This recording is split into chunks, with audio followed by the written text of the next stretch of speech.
पिछले एपिसोड में हमने देखा था कि घोस्ट हेड टगाटा पे अपनी सोट से हमला करता है, जिसकी वजह से उसके कपड़ों में आग लग जाती है, मगर वो उन्हें बुझा देता है। तो घोस्ट हेड उससे कहता है कि तुम कमज़ोर पड़ रहे हो। तो टगाटा उसे कहता है कि मैं भले ही कमज़ोर पड़ जाऊं, मगर फिर भी मैं तुम्हारे लिए काफ़ी हूं। तो ये सुनकर उसे गुस्सा आता है और वो दोबारा उस पर हमला करने जाता है। जैसे ही घोस्ट हेड उसके पास पहुंचता है तो लू अपनी आंखें बंद कर लेता है और जैसे ही वो अपनी सोट से उस पर हमला करता है तो वो उसे आसानी से डॉज कर लेता है और फिर उसे एक बहुत ही पावरफुल पंच मारता है, जिसकी एनर्जी पूरे पार्लियामेंट में फैल जाती है और घोस्ट हेड वो बहुत ही दूर जा गिरता है। जिसके बाद सब लोग ये देखकर बहुत हैरान होते हैं कि आखिर घोस्ट हेड कैसे हार सकता है। और टगाटा उससे कहता है कि 300 साल पहले जो मैच हमने शुरू किया था, आज उसका फैसला हो गया है।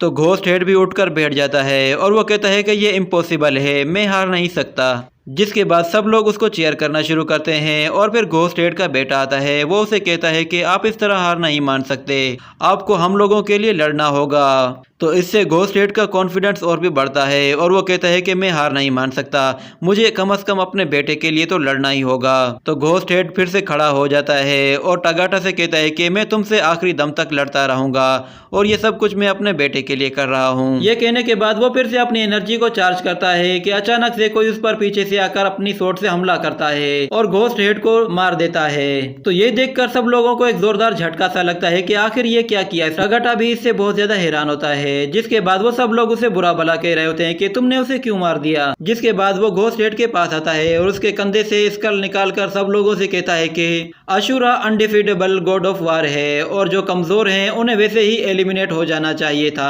और अब अशुरा की खोई हुई इज्जत को वापस लाने के लिए मैं इसे खुद अपने हाथों से मारूंगा। तो ये सुनने के बाद सब लोगों में जोश सा आ जाता है और वो सब लोग उसको चीयर करना शुरू कर देते हैं। जिसके बाद वो वॉरियर कहता है कि घोस्ट हेड का बेटा आज से मेरा बेटा है और फिर वो स्पीकर से जाकर कहता है कि इस गॉड को मारने का मुझे कोई तो इनाम जरूर मिलना चाहिए और वो इनाम ये होगा कि मैं तुम्हारे साथ एक बच्चा पैदा करूंगा। तो ये सुनकर उसे बहुत गुस्सा आता है और उसका दिल चाह रहा था कि वो उसका मुंह नोच ले। तो टगाटा बीच में उसे इंटरप्ट करता है और उसे कहता है कि तुम लोग अपने बच्चों को जबरदस्ती पार्लियामेंट में भेज देते हो और उन लोगों को आपस में लड़वाते हो, क्या ये दरिंदगी नहीं है। तो वो वॉरियर उसे कहता है कि तुम क्या जानते हो हमारे बारे में, हमें तुमसे कोई मेडल नहीं चाहिए। अशुरा और गॉड्स हमेशा दुश्मन ही रहेंगे और इस चीज से कोई फर्क नहीं पड़ता कि तुम कितनी अच्छी बातें करते हो, मगर आखिर में तुम्हें ही मरना होगा।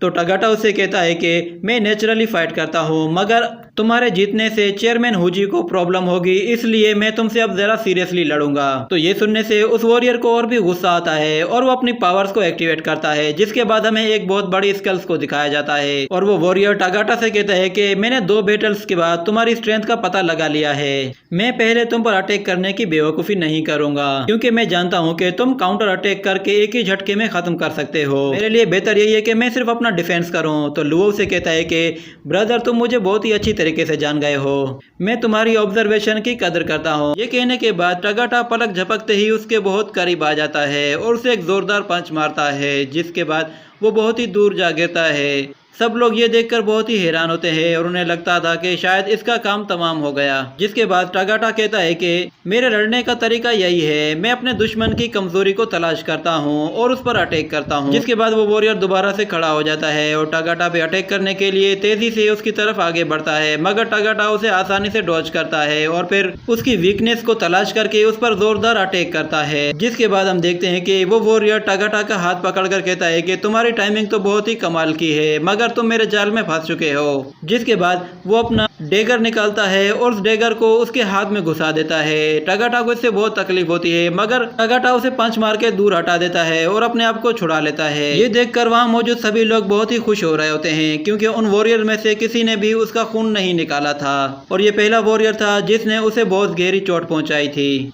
जिसके बाद टगाटा कहता है कि अगर मैं इससे इसी तरह लड़ता रहा तो मेरा खून तेजी से बहता रहेगा और फिर मैं कमजोर हो जाऊंगा। जिसके बाद वो वॉरियर टगाटा से कहता है कि अब तुम्हारा मरना तय है और फिर वो पलक झपकते ही उसके बहुत ही करीब आ जाता है और अपनी नाइफ से उस पर वार करता है, जो कि टगाटा के फेस के बिल्कुल पास से होकर गुजरती है, मगर टगाटा किसी तरह अपने आप को बचा लेता है। तो टगाटा कहता है कि उसका हमला बहुत ही तेज है और दूसरी तरफ उसका खून भी बह रहा होता है और वो वॉरियर पलक झपकते ही उसके बहुत करीब आ जाता है और उस पर हमला करता है। टगाटा उसे डॉज करता ही रहता है, मगर टगाटा की स्पीड आहिस्ता आहिस्ता स्लो होती जा रही थी क्योंकि उसका खून बह रहा था, इसलिए वो आहिस्ता आहिस्ता कमजोर पड़ रहा था, जिसके बाद टगाटा को उसके हमले को रोकना और भी मुश्किल होता जा रहा था। तो वो वॉरियर टगाटा से कहता है कि तुम्हारी स्पीड बहुत ही स्लो होती जा रही है, लगता है अब तुम मरने वाले हो, मगर तुम्हें इस बात पे प्राउड फील होना चाहिए कि तुम मेरे हाथों मरने वाले हो।